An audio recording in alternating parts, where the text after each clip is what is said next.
Vous arrivez à suivre maintenant?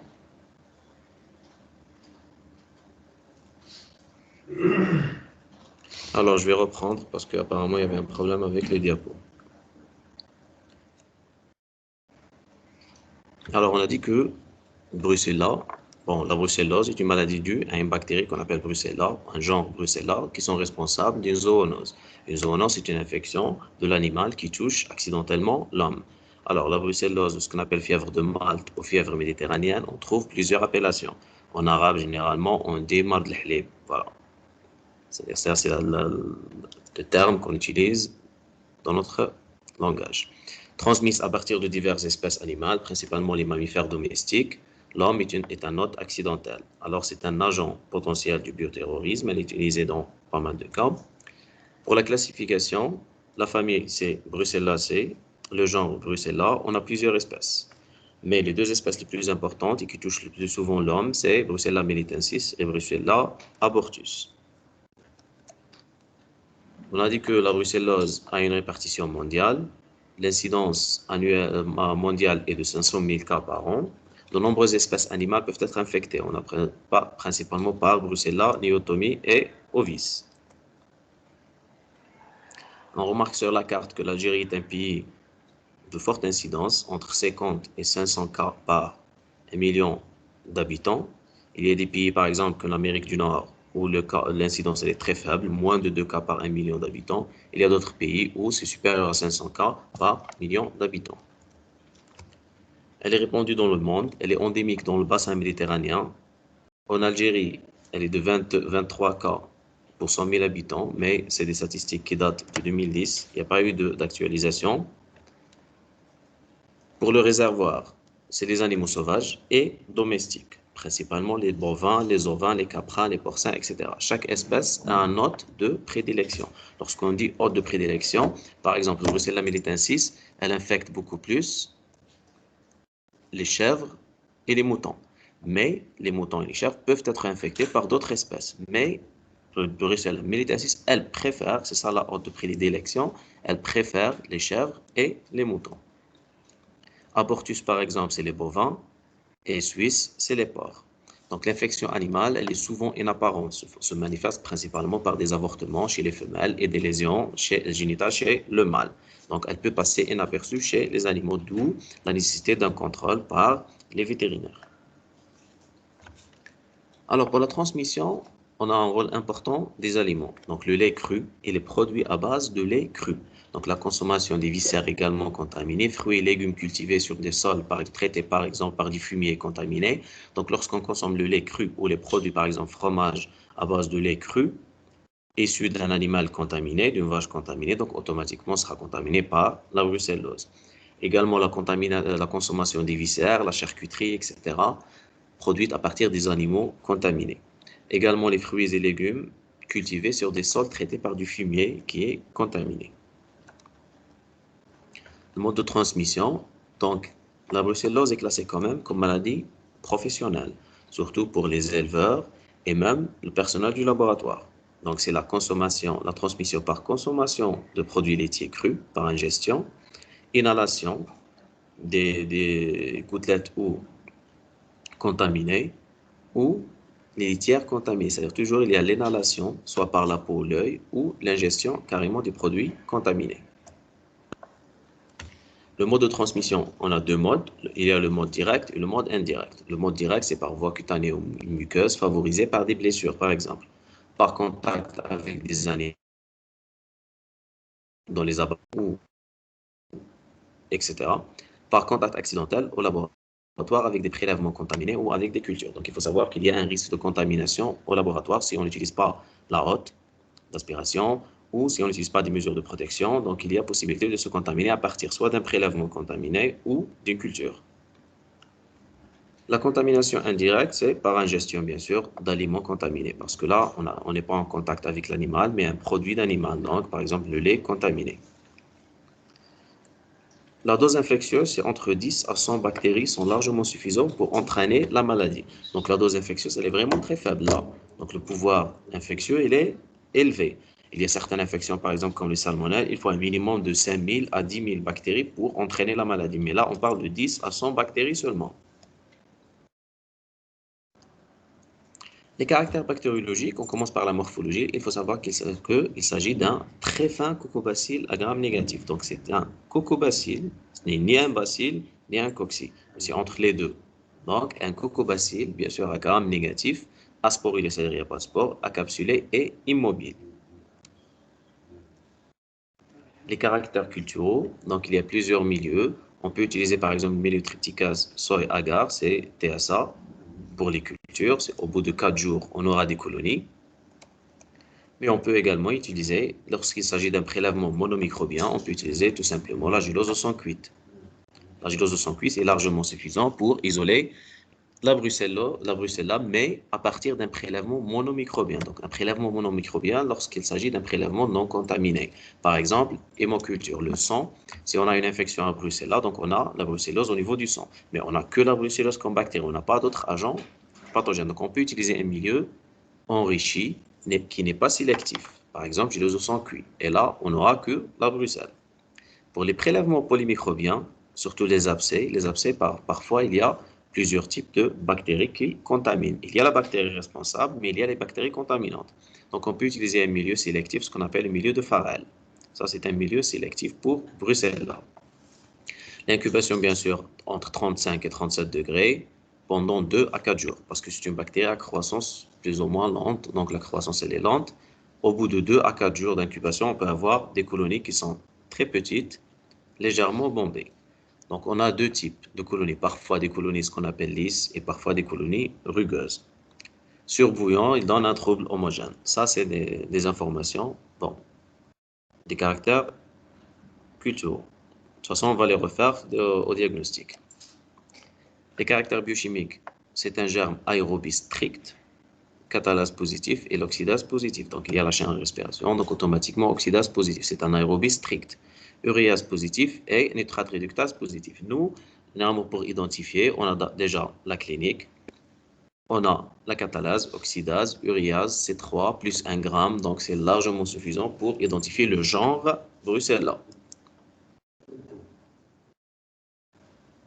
Pour les antigènes, donc on a des antigènes de surface, c'est les LPS constitués de deux complexes. On a l'antigène A et l'antigène M, dont la répartition dépend de l'espèce. Donc selon la répartition ou la quantité de l'antigène A et M présente à la surface, on peut identifier l'espèce.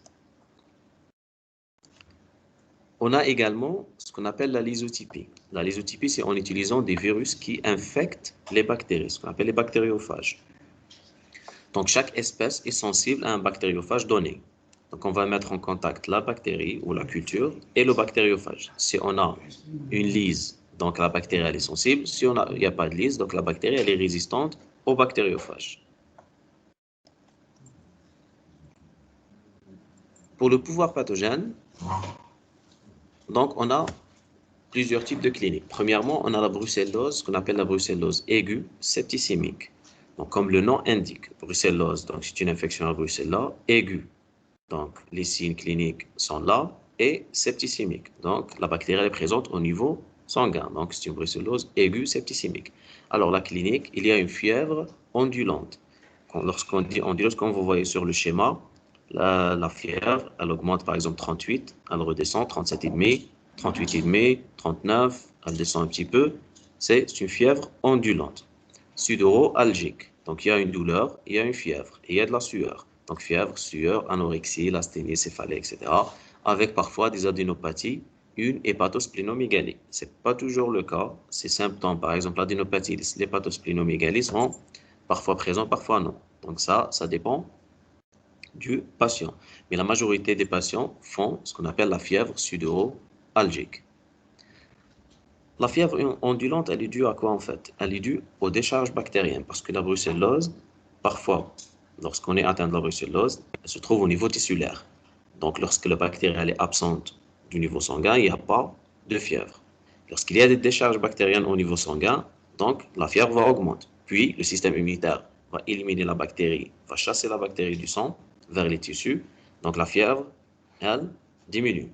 Puis, elle augmente après les décharges, etc. Deuxièmement, on a la brucellose subaiguë. Donc, la première phase, c'est la brucellose aiguë sudoro-algique. S'il n'y a pas de traitement correct, on passe parfois en deuxième phase, qui est la brucellose subaiguë. Donc, c'est des atteintes localisées, principalement osteo-articulaires. Il faut savoir que la brucellose a un tropisme osteo-articulaire, parfois des localisations neurologiques ou hépatiques. Donc, on peut avoir plusieurs types de localisations. Donc, la bactérie, si elle est au niveau articulaire, donc c'est la forme osteo-articulaire. Parfois, on a une neurobrucellose, c'est-à-dire c'est une infection du système nerveux central et même hépatique.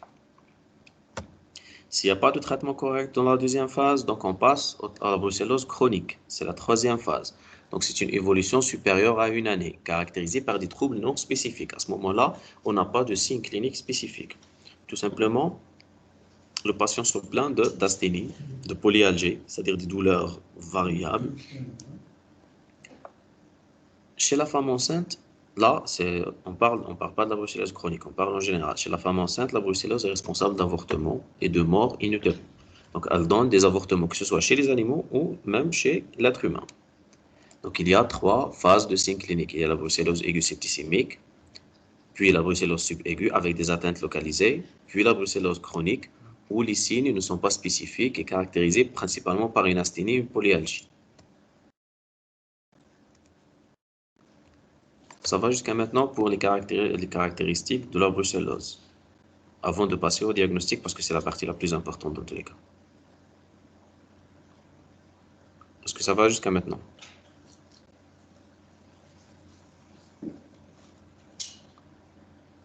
Très bien. On passe maintenant au diagnostic. Le diagnostic, comme bactérie, il y a toujours ce qu'on appelle diagnostic direct et diagnostic indirect. On va commencer par le diagnostic direct. Alors, c'est l'isolement de la bactérie. Premièrement, le prélèvement. Le prélèvement, il est très important pour le diagnostic de la brucellose. Lorsqu'on a dit que la brucellose aiguë est une infection pseudo-algique et septicémique. Donc, la brucellose aiguë septicémique. Donc, on va rechercher la bactérie au niveau sanguin. Ça, c'est les principaux prélèvements utilisés pour le diagnostic. C'est les hémocultures. Donc, au moment du pic fébrile, on a dit que la bactérie, la fièvre, elle est ondulante. Pourquoi elle est ondulante? Parce que la bactérie, lorsqu'elle est présente au niveau tissulaire et pas au niveau sanguin, il n'y a pas de fièvre. Lorsque la bactérie passe au niveau sanguin, on aura de la fièvre. Et pour isoler par des hémocultures, on est obligé d'avoir la bactérie au niveau sanguin, bien sûr. Donc, c'est pourquoi on va choisir le moment du pic fébrile pour faire le prélèvement. Donc, lorsque le patient fait une fièvre, par exemple 38-39, à ce moment-là, on pique le patient pour prélever du sang, pour le mettre en hémoculture. Donc, au moment du pic fébrile. On peut, si on a des signes de neurobrucellose, c'est-à-dire brucellose au niveau cérébral, donc on peut faire un LCR ou un liquide articulaire si on a une brucellose localisée, etc. Ou si on a un abcès, donc c'est selon le site, selon la clinique, donc on choisit le site de prélèvement. Les précautions, donc manipulation sous hôte avec port de blouse, de gants, des lunettes de protection et des masques. Vous voyez sur le schéma, parce que c'est une bactérie donc qui peut donner des infections directement à partir de culture ou de prélèvement. Pour l'ensemencement, on ensemence une boîte de gélose au sang cuit, gélose au sang frais et une incube sous CO2, un minimum de 72 heures. Généralement, 48 à 72 heures pour avoir une culture visible. Après, on va faire l'identification du genre, c'est-à-dire un gramme, catalase, oxydase, etc. Si on a une galerie biochimique, on peut l'utiliser. Identification de l'espèce par l'ésotypie, mais il faut savoir que la l'ésotypie, généralement, c'est les laboratoires spécialisés. Ce n'est pas tous les labos qui ont. Chez nous, par exemple, on s'arrête au stade du genre. Si on a le genre Bruxelles, c'est déjà pas mal. Et l'identification des biovars en utilisant des sérums d'agglutination, etc. Mais ça, c'est pour les labos spécialisés. Le diagnostic le plus important, c'est le diagnostic indirect, parce que c'est le plus utilisé, c'est la recherche des anticorps. Donc, la détection des anticorps spécifiques se fait en 2 à 3 semaines après le début de l'infection. Si on a une fièvre sudoroalgique avec ondulante sudoroalgique, à ce moment-là, le patient, par exemple, il est hospitalisé, on va faire quoi? On va commencer par les hémocultures. Parce qu'à ce stade-là, l'infection est débutante, on n'a pas encore dépassé, par exemple, 2 semaines, on n'aura pas des anticorps. Donc, on va faire quoi? Un diagnostic direct. On va faire des hémocultures ou un LCR si on est devant une neurobrucellose. Mais une neurobrucellose, généralement, c'est une infection qui survient en deuxième stade, donc on aura quand même des anticorps. Mais si on a une fièvre sudoralgique avec notion, par exemple, de consommation de lait cru, donc là, la clinique, la symptomatologie, elle est là, l'étiologie, elle est là, donc on va faire quoi? Des hémocultures et un diagnostic direct. Au bout de 2 semaines, on demande la sérologie.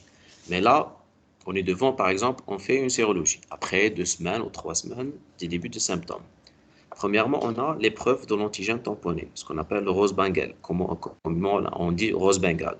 Mais c'est l'épreuve de l'antigène tamponné. C'est quoi? C'est une réaction d'agglutination simple, rapide sur l'âme, en utilisant une suspension du brucella inactivée et colorée par le rose bengal. Donc, on a une suspension du brucella qui est inactivée, bien sûr, elle n'est pas infectieuse, et elle est colorée pour rendre l'agglutination visible. C'est un test qualitatif, bien sûr, parce qu'on ne va pas faire un titrage, c'est un test qualitatif qui met en évidence les IgG seulement. Donc, lorsqu'on met un test met en évidence que les IgG, donc la positivation sera positive plus tardivement.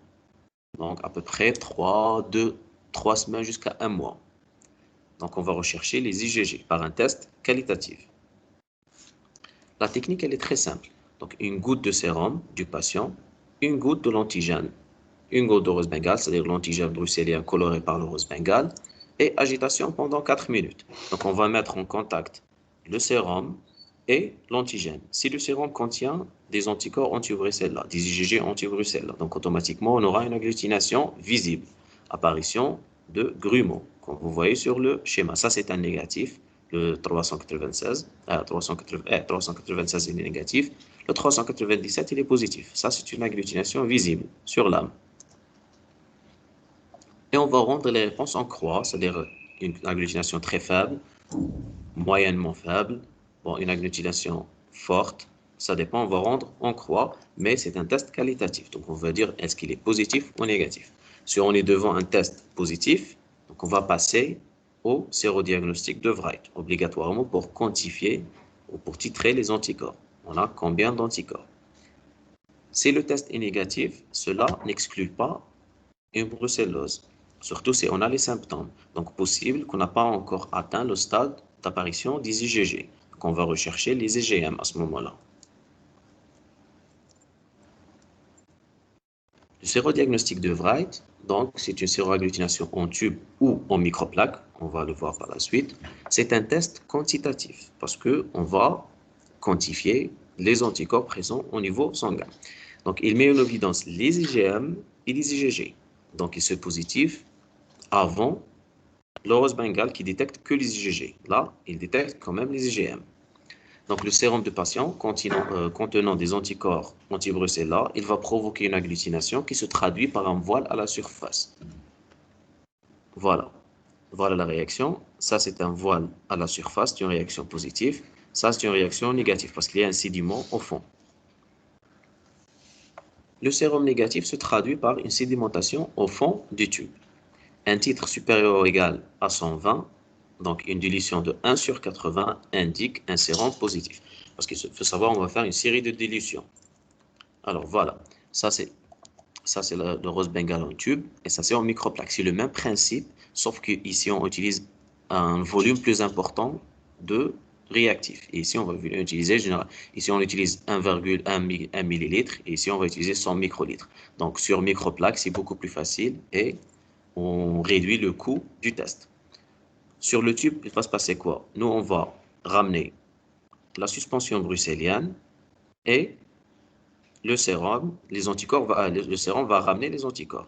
S'il y a agglutination, donc, on aura un voile à la surface parce qu'il y a agglutination. S'il n'y a pas d'agglutination, il n'y a pas d'anticorps, donc il n'y a pas d'agglutination, tous les composants vont sédimenter au fond du tube et on aura comme un point, la pression comme un point. Comme vous voyez sur le schéma, ça c'est positif et le point c'est négatif. Alors, comment on fait les dilutions? D'abord, on ramène une série de tubes. C'est bon. Par exemple, ici, on a 8 tubes pour test et un témoin. Donc, on est obligé de ramener un témoin positif et un témoin négatif.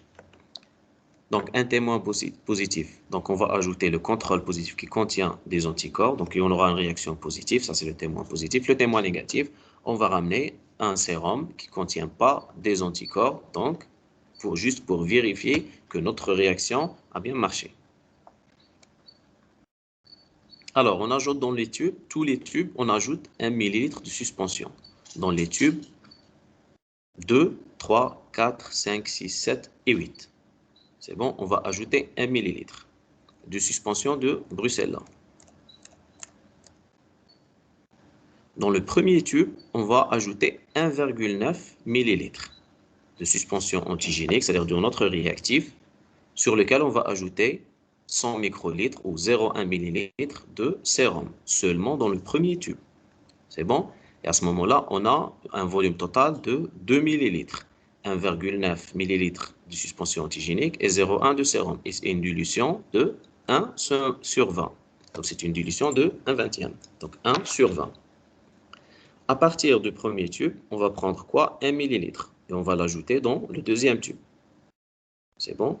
Donc, le premier tube maintenant, il contient 1 millilitre seulement d'une dilution de 1 sur 20. On a fait une dilution de 1,5. Donc, automatiquement, le deuxième tube, la dilution, elle est de 1 sur 40. Et par la suite, on va prendre 1 millilitre de tube 2 vers le tube 3. Donc, 1 sur 80, etc. Maintenant, on a, comme vous voyez, 1 sur 20, 40, 80, 160, 320, jusqu'à 2560 et parfois plus. Donc, un tube positif, un sérum positif, c'est à partir de 1 sur 80. Si on a une agglutination dans le premier tube et pas dans les autres, donc ce n'est pas un test positif. Si on a une agglutination dans le premier et le deuxième et pas dans le troisième, ce n'est pas un test positif. Un test positif, il commence à partir de la 1 sur 80. Si on a une agglutination au niveau de 1 sur 80, c'est un test positif. Par exemple, ici sur la plaque, on va voir, par exemple, le A, c'est 1 sur 20, positif. 40 positif, 80 positif, 160 positif, 320 positif, 640 positif. Donc ça, le titre, par exemple, il est supérieur à 2000 et quelques. Et si ça, c'est un test négatif, comme vous voyez, même sur le 1 sur 20, tout est négatif. Le troisième, il est négatif, quatrième négatif, le cinquième, il est positif, donc supérieur à 2000 et quelques. Le sixième, donc le 1 sur 20, c'est positif. 1 sur 40 positif, 1 sur 80 positif, 1 sur 60 positif. Là, ça, c'est un sérum positif. La dilution, elle est de 1 sur 160.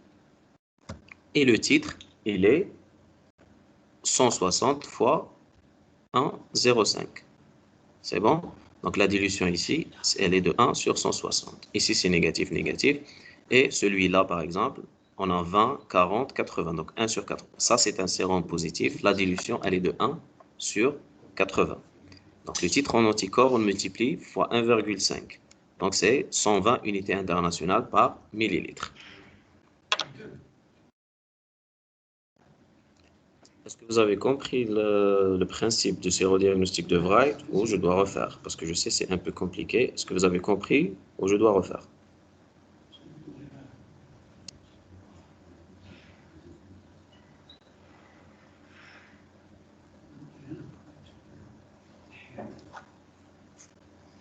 Alors s'il vous plaît, est-ce que vous avez compris ou non? Ok, je vais refaire. Je vais essayer d'aller très doucement pour vous faire comprendre. De toute façon, le rose bengal, c'est simple. Donc on avait compris le rose bengal. Refaire le Wright. Il faut savoir que le Wright, c'est un test quantitatif. Donc, on va quantifier la concentration des anticorps présents au niveau sanguin. Il détecte les IgM et les IgG. Ça, c'est bien d'accord. Donc, nous, on recherche des anticorps. Donc, les anticorps se trouvent dans le sérum du patient. Le réactif, c'est une suspension de Brucella. Voilà.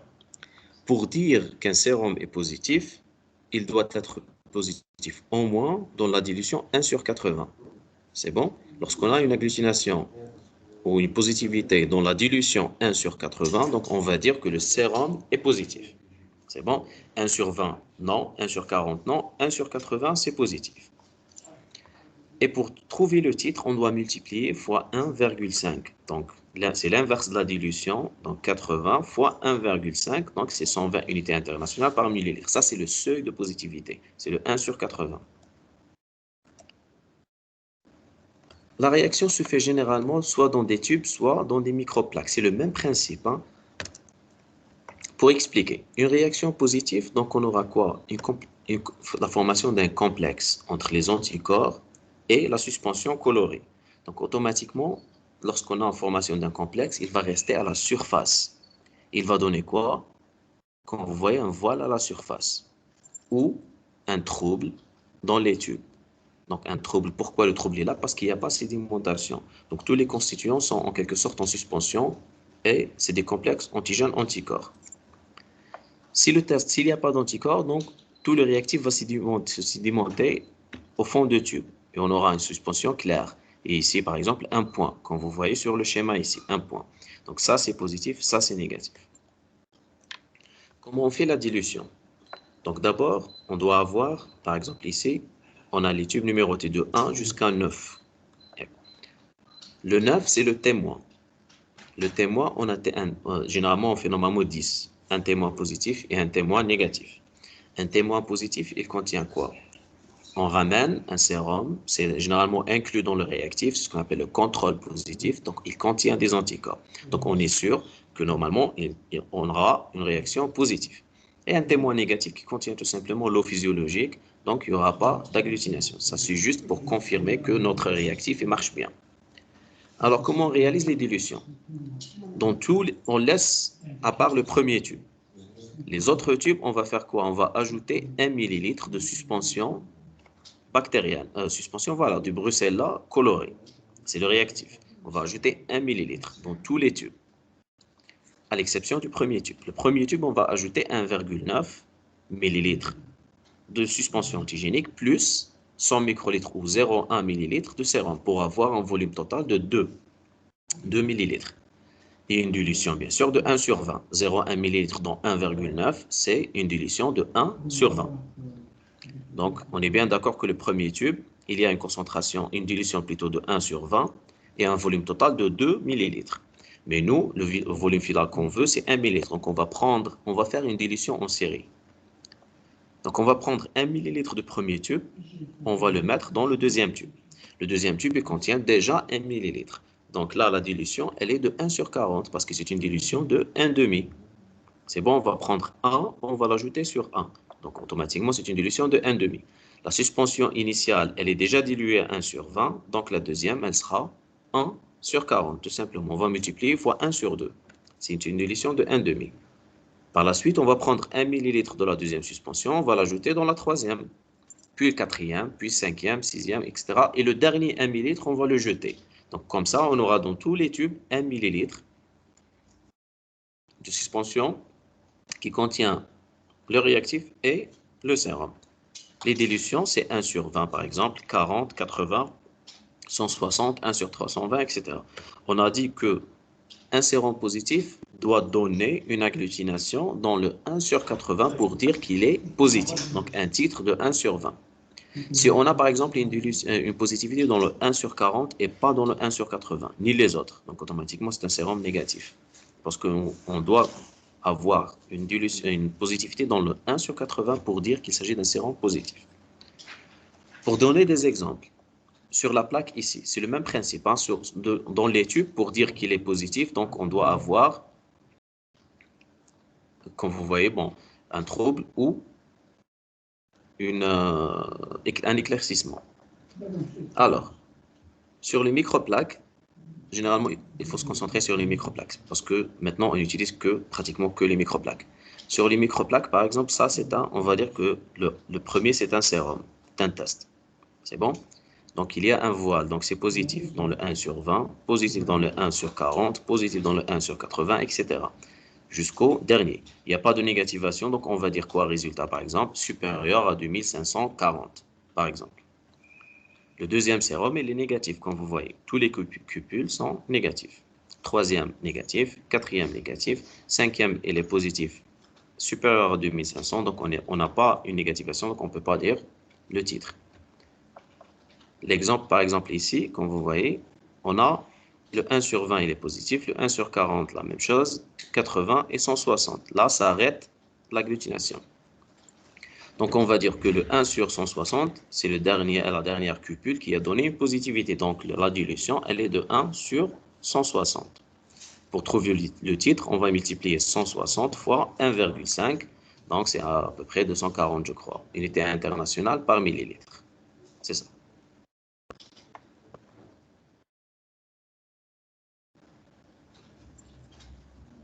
Il faut savoir qu'avec le Wright, il y a ce qu'on appelle les faux négatifs et les faux positifs.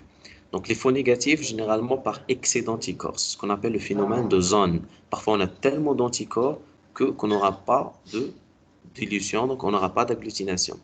Les anticorps et les réactifs vont sédimenter, ce qu'on appelle le phénomène de zone. On a tellement un excès d'anticorps qu'il n'y aura pas d'agglutination visible. Et à ce moment-là, on va faire quoi pour lever le phénomène de zone? Tout simplement, on va diluer le sérum. Pour les faux positifs, il y a des réactions croisées. Parfois, il y a des réactions croisées avec d'autres anticorps qui ne sont pas anti-Brucella, mais ils vont quand même donner une réaction positive. Il y a d'autres techniques, pas seulement le sérodiagnostic de Wright et le Rose-Bengale, mais il y a l'immunofluorescence indirecte. Donc, c'est l'intérêt dans le diagnostic de brucellose subaiguë et chronique. Donc, l'immunofluorescence indirecte, l'intérêt, c'est le diagnostic de la brucellose subaiguë, parce que pour la brucellose subaiguë et la brucellose chronique, généralement, on aura négativation des sérodiagnostics de Wright et Rose-Bengale, parce que la bactérie va se loger, par exemple, au niveau osseux, donc il n'y aura pas un contact répété avec le système immunitaire, ce qui fait que le taux d'anticorps va diminuer, et ce sera très difficile de diagnostiquer. Donc, on utilise l'immunofluorescence indirecte. C'est des antigènes fixés sur l'âme, plus le sérum du malade, dilué plusieurs dilutions bien sûr, avec des sérums antiglobulés, c'est-à-dire anti-anticorps, conjugués à la fluoricine et observation au microscope par fluorescence. On a également la recherche d'une hypersensibilité retardée, c'est comme c'est l'IDR à la méthyline. On va injecter un antigène, un extrait de la bactérie, c'est-à-dire des antigènes, on va voir la réaction du système immunitaire. S'il y a reconnaissance, donc on aura une induration au niveau cutané.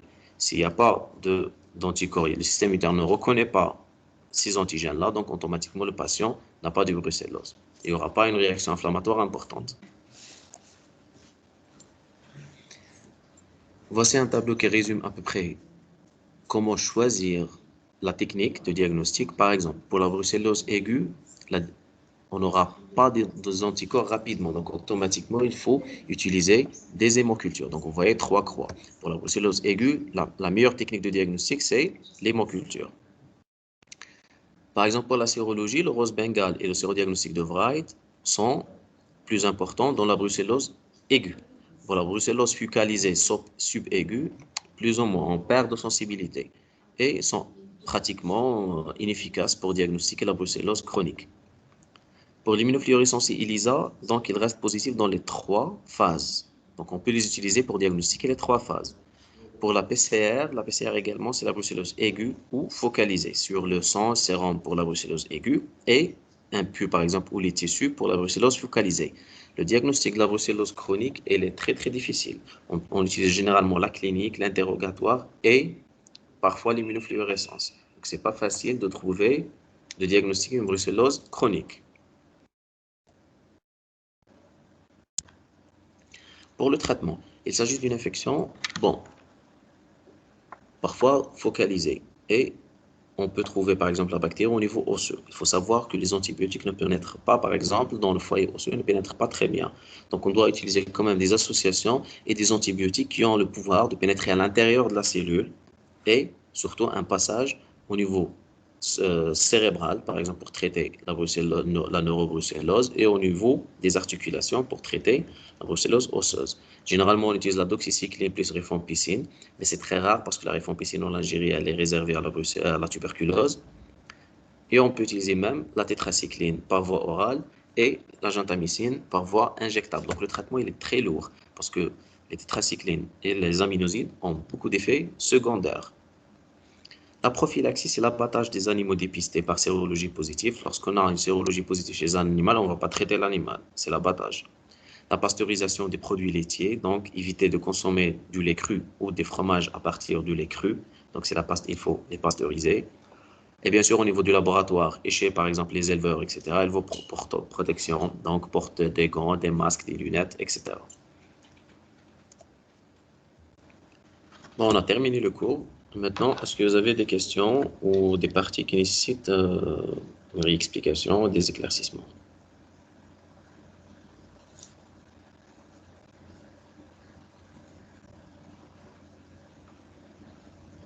Tout était clair ou il y a des parties que vous n'avez pas compris?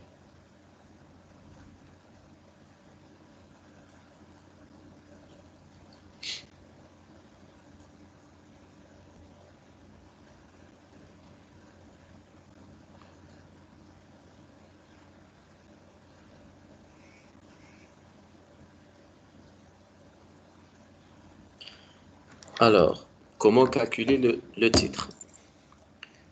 On va revenir ici. Alors, pour le titre, généralement, le titre, c'est ce qu'on a, c'est l'inverse de la dilution. Le titre en anticorps, c'est l'inverse de la dilution.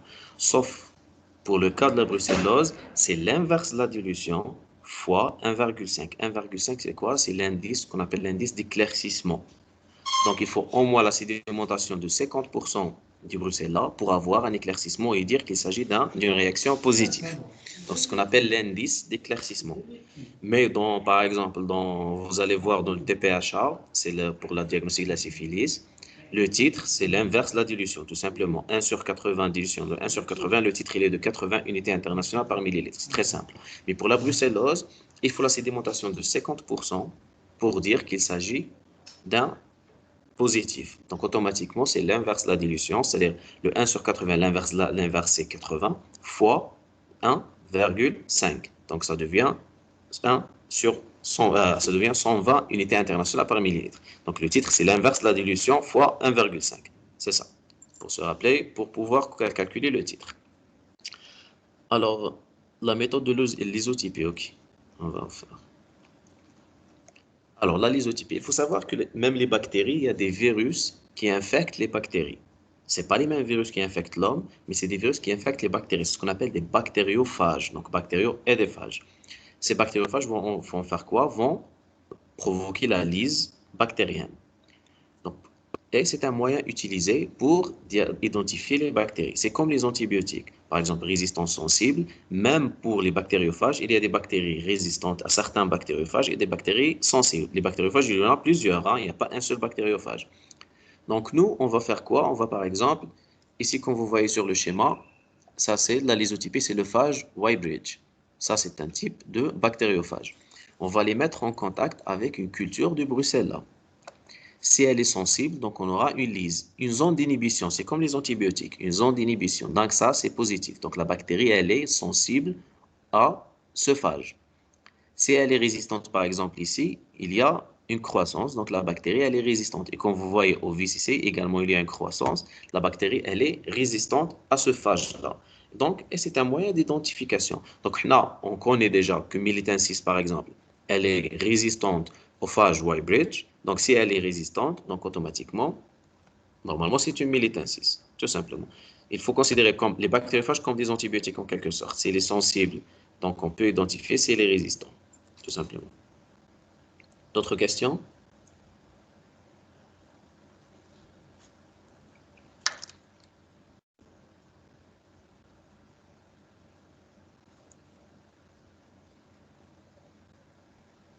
Est-ce qu'il y a d'autres questions?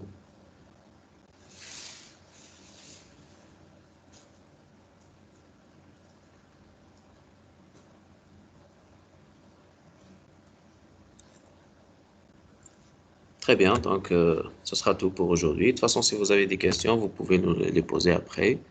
Vous pouvez les laisser au groupe ou par email directement.